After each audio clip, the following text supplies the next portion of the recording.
Okay.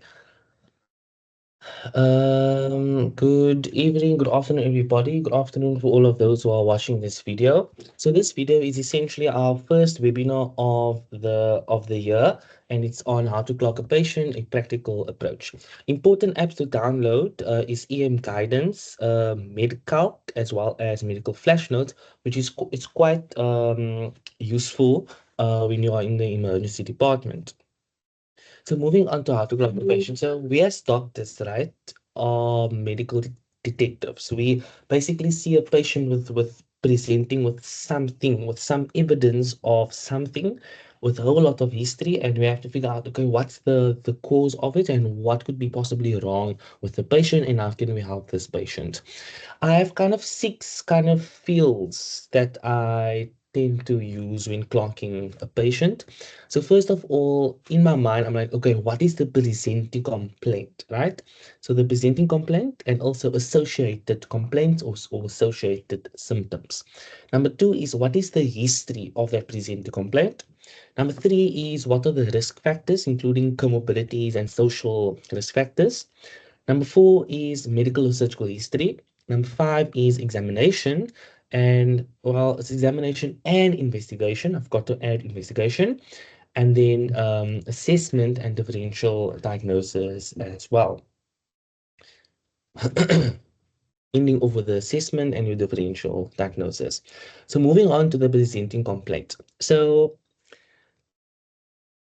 let's say, for example, you're on call at the emergency center and the radio intern asks you to see a patient complaining of chest pain. So the questions that you're basically gonna ask the patient, so obviously you're gonna greet the patient, build your rapport. The questions essentially that you're gonna ask the patient is hi ma'am or hi sir, what brought you to hospital? Right? Why did you come to hospital? Oops, sorry for that. Okay.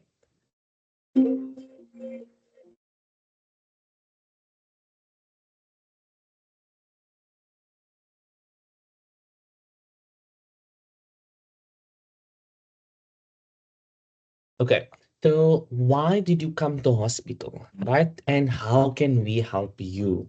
So essentially by asking those questions, even while the patient explains why, like a long story, if you can just always try to prompt the patient those three questions, you will try to figure out exactly what is the main presenting complaints. Always come back to the main presenting complaint. That's very important. Try not to detour away much from the presenting complaint and learn to listen actively. Okay, and active listening is initially I started making notes. Like at the early stages, you start to make notes while the patient is giving his or her story. Um, but essentially afterwards, you will kind of develop a skill where you actively listen and make links in your head. Okay, so what's really important is basically forming a story in your head. Okay, so forming a story in your head while the patient is basically giving you why they're in hospital. Okay, timing is essential, so always remember timing of the symptoms is very essential. Okay, no matter what symptom it actually is, and then try to limit medical jargon and come to the level of the patient. Okay, use language that the patient is essentially comfortable with. Okay, another thing is try to check out the possible causes of the presenting complaint, right? So that's only obviously after you clock the patient. Try to, or in your head, you can actually try to think of possible causes as you ask certain questions while you do the history. Okay.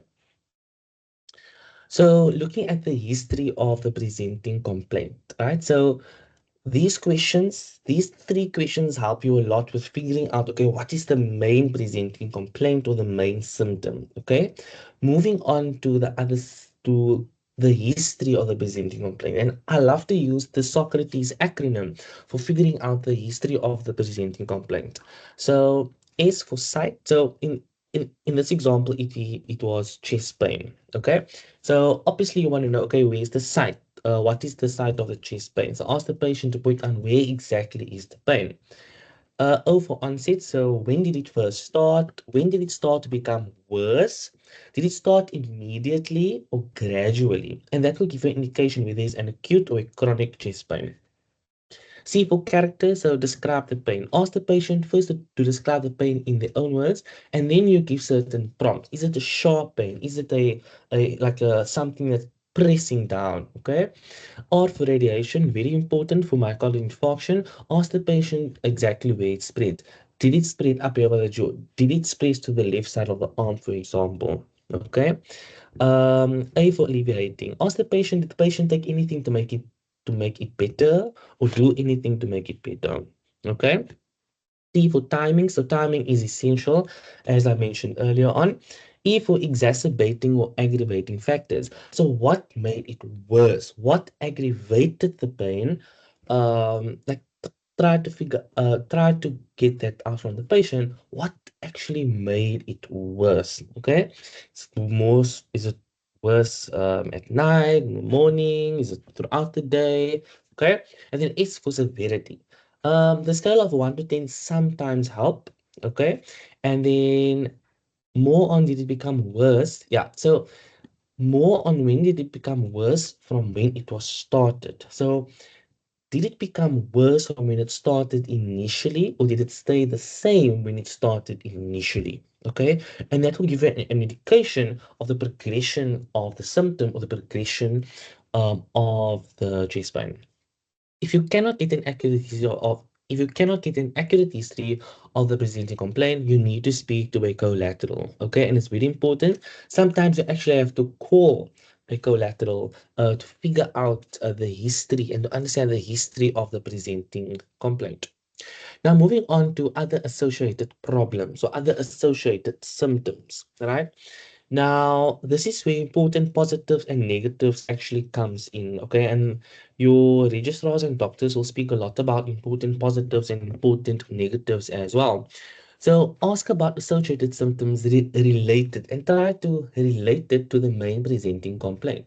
For example, in this case of a chest pain, it could either be a respiratory problem or a cardio problem, okay?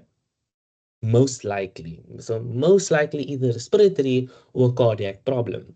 So other associated symptoms that you can ask is, do you have shortness of breath? Do you sleep with more than two pillows than more than do you sleep with more pillows than usual at night? Do you wake up at night feeling short of out of breath? Do you cough? Okay. It's always a good idea to ask about TB constitutional symptoms if it's a respiratory presenting complaint, because with chest pain, I would actually ask about TB symptoms because there could be a pleural effusion, right? So I would ask about coughing, night sweats, loss of weight, loss of appetite, and fever as well. We are in a South African, we are in a very TB epidemic area, right? So obviously asking about TB symptoms is really, really essential. Try to quantify the extent of the associated symptoms. So for example, for shortness of breath, you can grade it using the MMRC or the NYHA. So MMRC is more like if it's a respiratory problem, the NYH if it's more like a cardiac problem. And then for apnea, obviously I said ask how many pillows, or if it's more pillows than usual. For cough, for a cough, ask how long is the cough? Is it a dry cough or wet cough? If wet, what's the color of the sputum, right? So quantifying that symptom will be really essential to basically to give you like vital information to figure out now what's the actual diagnosis. And guess what? But just those two things, figuring out the main disease complaint, quantifying the symptoms, by now you should actually have a differential diagnosis, literally. Okay, let's continue with risk factors. So now we're going into the risk factors. So hypertension. With hypertension, you ask, do you have hypertension? If they say yes, when were you diagnosed with hypertension? What meds were you prescribed? Have you been taking your meds? If not, why not? What side effects have you gotten? Right? So Because sometimes patients default their meds, and that's why they're presenting perhaps, for example, with acute decompensated heart failure. Okay, check the blood pressure on triage. And then it's very important to mention that the doctors like if you mention whether it is well controlled or poorly controlled. So noting that it is well controlled or poorly controlled, that is really is essential. Okay. Moving on to diabetes. So again, do you have diabetes? Het jy suikersies siekte or siswekile? When were you diagnosed? Are you on metformin or insulin or both? Are you taking your meds? Are you injecting your insulin? Do you know how to inject your insulin, right? These questions are very important to understand. Because sometimes patients don't know how to inject the insulin, they don't inject it properly. That's why they're presenting now with a hyperglycemia or DKA, diabetic ketoacidosis, and that's probably the reason why they're in hospital. Simple, right? There you have your reason why they're in hospital, you have your assessment, and now you can focus your management essentially on that. Okay, but just asking that very simple question. Now, if not, why not, right? Try to check initial S for the latest HbA1c level if it was done, right? And obviously, we know that the HbA1c level of more than 6.5 equal to diabetes, and you can also use that to quantify basically the diabetes. Okay. Okay, I see that we need some people are wanting to come in.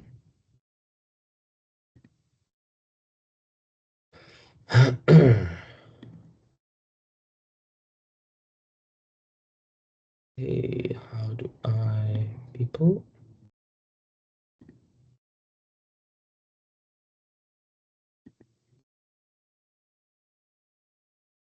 Um,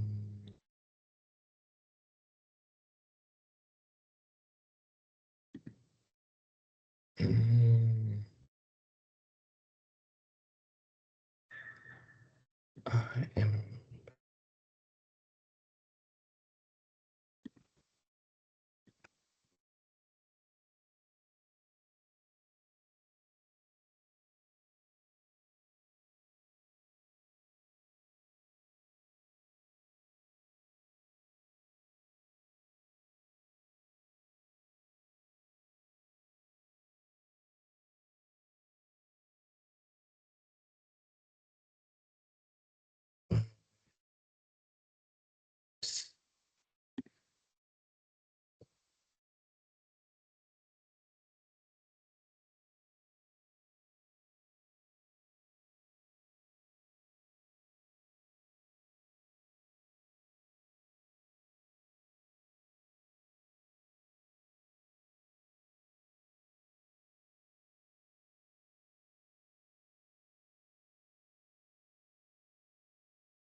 okay.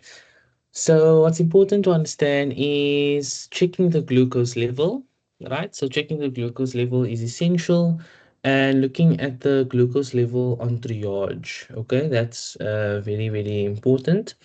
And then is it well controlled or is it poorly controlled? The next one is dyslipidemia or high cholesterol.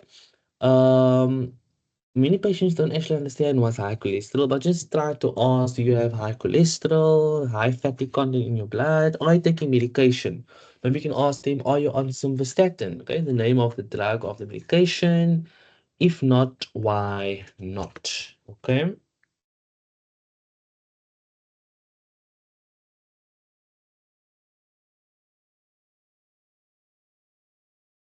I'm just trying to figure out um how do I get a link?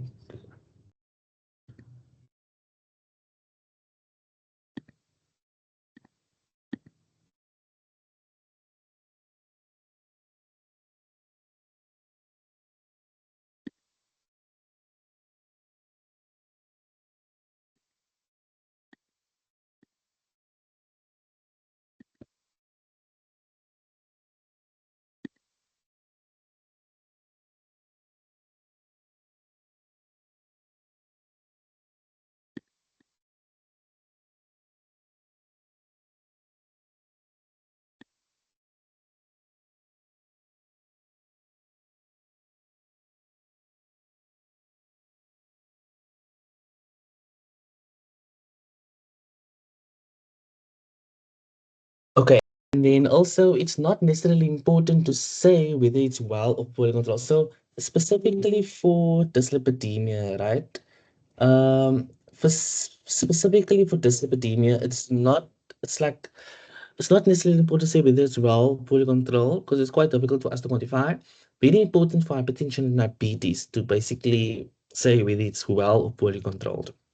Moving on to the main two, and you're going to see a lot in the EC, very important, you see lots of HIV and TB. Okay.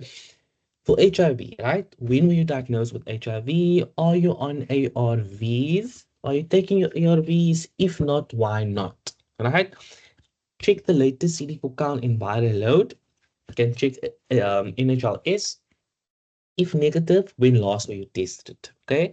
A negative test more than 3 months ago doesn't count. So you must ask them, actually, if they say that if they are negative, ask them when last were you tested. If they were tested in more than 3 months ago, you have to ask them, would you like a HIV test? But remember, it's only related, only if you think that HIV could be a risk factor or associated to the symptoms that the patient is presenting with. For example, fever, night sweats, cough, short of breath, body weakness, right? Then you're like, okay, you're thinking HIV could be the cause, but could also be TB because of the cough, right? And TB and HIV are quite related as well. So when you ask, yeah.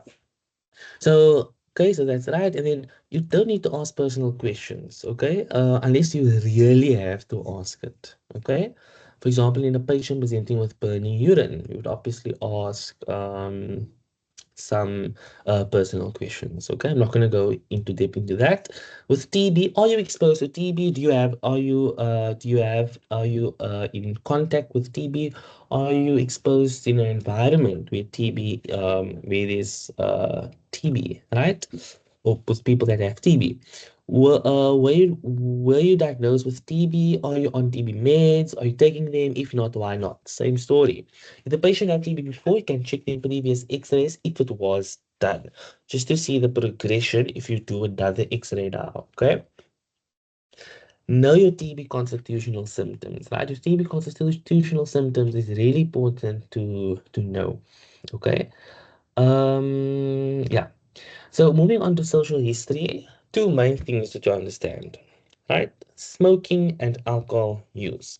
With smoking, you get cigarettes as well as weed.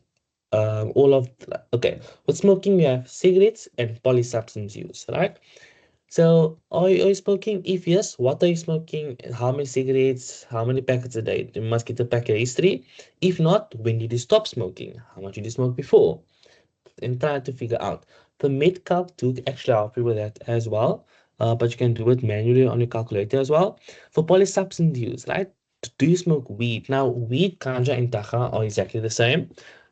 Are you on tick, right? How do you take the tick? Do you smoke it? Do you inject it? Are you on Mandrax? Are you on heroin? Do you inject heroin, right? These questions are very important to understand. Are you on buttons? Do you smoke glue, right? Um, Are you drinking alcohol? Right? Now, the concept of occasional versus heavy alcohol user is quite challenging to elicit that.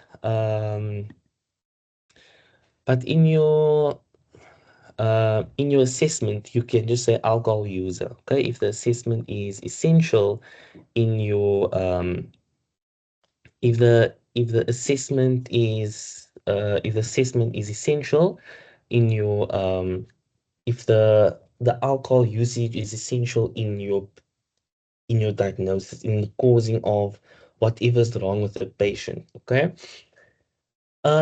It comes useful if patient presents with signs suggestive of pancreatitis versus liver disease. Okay, that's what I basically said. Now we're going to medical and surgical history. So I actually use ECCR to check patients' medical or surgical history. For medical history, right, try to focus on hospital admissions. When was the patient admitted to the hospital? Um, Try to look at the dates, okay, of when the patient was admitted to the hospital. What does the patient present with? Okay, so what does the patient present with? What has the patient presented with on that previous hospital admissions? What was done, right? What meds was the patient discharged with? Have the patient taken their meds? And you can also try to ask a collateral as well. Ask the patient or the collateral if the patient was worse or better when he or she was discharged. Why is the patient again in hospital, right? Um, and then surgical history, kind of similar thing. What operations was done? Why was the operations done? What are the dates? When was the operations? Was there any complications? What meds was the patient discharged with? What was the follow-up plan? Did the patient go for the follow-ups? Is the patient better or worse than after the discharge? These are very important questions to ask to understand the progression after that operation. Okay. So when presenting to the doctor, only mention medical or surgical. So when you present your case to the doctor, mention the surgical or medical history only if you think it is related to the presenting complaint of the patient. Okay? Right. Now you're going to move on to the examination. So I kind of figure out a combined practical approach of the general CVS respiratory abdo and neuro exam. So with this approach, you can actually do this on. So when you see a patient, you can actually do a full examination, basically with this combined practical approach, and you can do it quick. Okay. So when you see the patient, what I do, I start from pin. Okay, so I basically um start from I actually like to start from the hands, right? Because when I greet the patient, I start with the hands. You feel the hands, just make the patient feel comfortable. As you feel the hands, you look, okay, and I'm gonna go now with all that stuff. So I love to start with the hands, right? And then I work my way up, and then I work my way up, and then I go to the head and the neck. And then before the chest and abdo, I go to the feet and legs. And then I would do the chest. And then I'll do the abdominal exam. And then maybe like a neuro exam if it's essential. Okay? Okay. So the approach I use is the look, feel, listen approach. So look, feel slash move, listen approach. So in the examination, number one, vitals are essential. So all those vitals, blood pressure, heart rate, respiratory rate, temperature, HB, glucose, step 6, for women, pregnancy test, right? Those vitals are essential. Then when you look at the patient, so by just looking at the patient, not even touching the patient, you can already get a lot of factors, a lot of information, right? Is the patient comfortable or not? Is the patient acutely unwell? Is the patient cachectic? Does the patient have a high BMI? What's the posture of the patient? Are they sitting on the bed up? Like, are they sitting or are they lying? Right? Are there any rashes on the body? Right? Does the patient look that the patient is breathing heavily? right? If the patient had a stroke, can you see any visible weakness? Okay. Now, if it's a neuro patient, you can do the higher function test before you start the exams. Yes, right? So with the higher function test, for example, if you want to do um, the orientation of the patient and like just like a higher function test, you can do it only if you think the patient has a problem with the higher functions. Okay. Now, I just start with the hand. So you look at the hand. So is there any clubbing? Is there any muscle wasting? You feel the temperature, okay? And then, so sorry, that's look, right? Feel the temperature. Then you about the radial pulse. You feel the radial pulse, character. So for the pulse, it's character, rate, and volume, right? So character, is it regular or irregular? Um, check the rate, so tachy or brady, and then the volume. Is it a bounding pulse or is it a weak pulse? For the radial pulse, you palpate it bilaterally to check for atrial fibrillation. Okay. Now for the arms, you can try to do a skin pinch to test for dehydration. And then when you by the arms, you can actually start doing by the arms and hands, you can actually test for tone power and reflexes and sensation immediately. Okay. If you think the patient maybe has a stroke, okay, then you can do it summa there while you're at the arms. And then you go to the head. So at the head, we check the eyes, okay, so we check for jaundice, congenital anemia, right? Go to the mouth, check the dentition and mucous membranes for the signs of dehydration, right? Then you check the lymph nodes, okay, so here by the head. If a patient presents with neuro symptoms, for example, the patient had a stroke and the patient has facial weakness, you can immediately do a cranial nerve examination while you're here by the head, okay? You don't have to wait you don't have to do cardio first. Now you're by the head and you say, oh, the patient has stroke. I'm here by the head. Suma do a cranial nerve examination. Okay, neck, lymph nodes, and if a patient presents with a cardio problem, you can suma do the JVP. Also, if you think the patient has meningitis and the patient presented, for example, with vomiting, nausea, and says that his neck is stiff, you can test for neck stiffness. Okay. Now I go to the feet and the legs, check for clubbing in the toes, etc. Pitting edema, and then note the level it extends to. And it was a mistake. And again, if it's neuro, you can also when you're at the feet and legs, you can test for tone, power, reflexes, sensation, and Babinski and clonus. Okay. Now I go to the chest.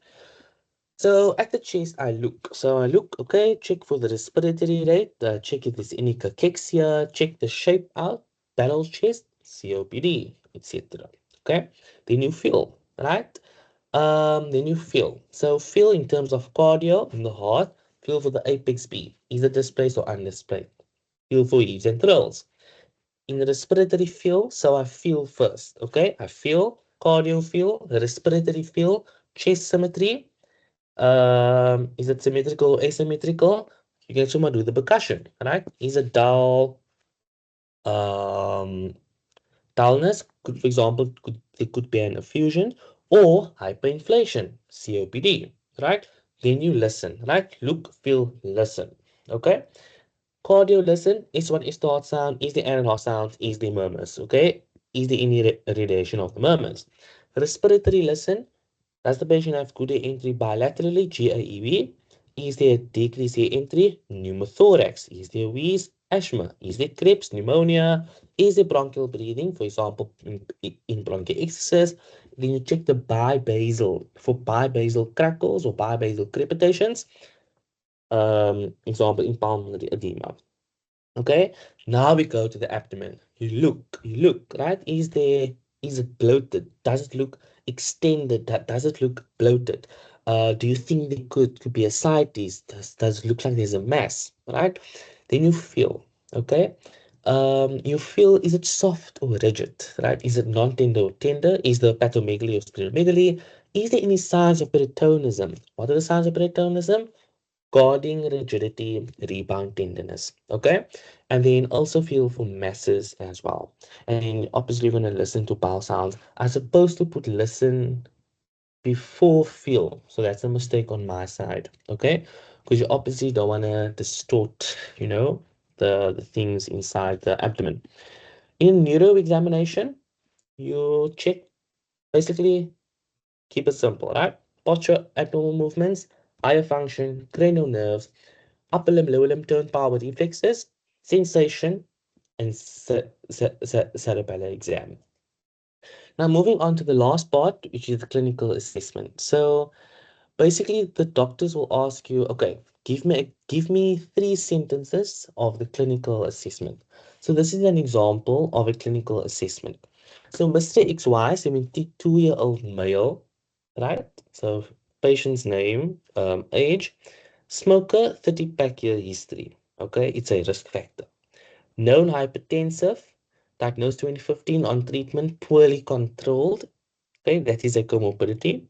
Previous cabbage in 2020, coronary artery bypass graft. It's a surgical history. Okay, now presents with 1 week history of acute sudden onset chest pain, main presenting complaint, radiating to the left arm. Okay, that's giving more of the presenting complaint, more of the pattern of the presenting complaint, with nausea and diaphoresis. Important positives, right? You can mention important negatives if you want to. Okay, if you think it is irrelevant to your summary, that's just an example. On examination, there are weak peripheral pulses. Mention very only just the important stuff on the examination. Okay, ECG shows ST elevation and positive TROP-T levels, um, which are suggestive of a myocardial infarction. Okay, so basically, this is just a sample example of a case summary. Okay, so yeah, that's it, everybody. With basically that's it for this webinar on how to clog a patient, a practical approach, and the more you practice, the more you will do better in your approach to examining patients and figuring out the diagnosis and how to manage patients appropriately in the EC. All the best with the rest of your studies.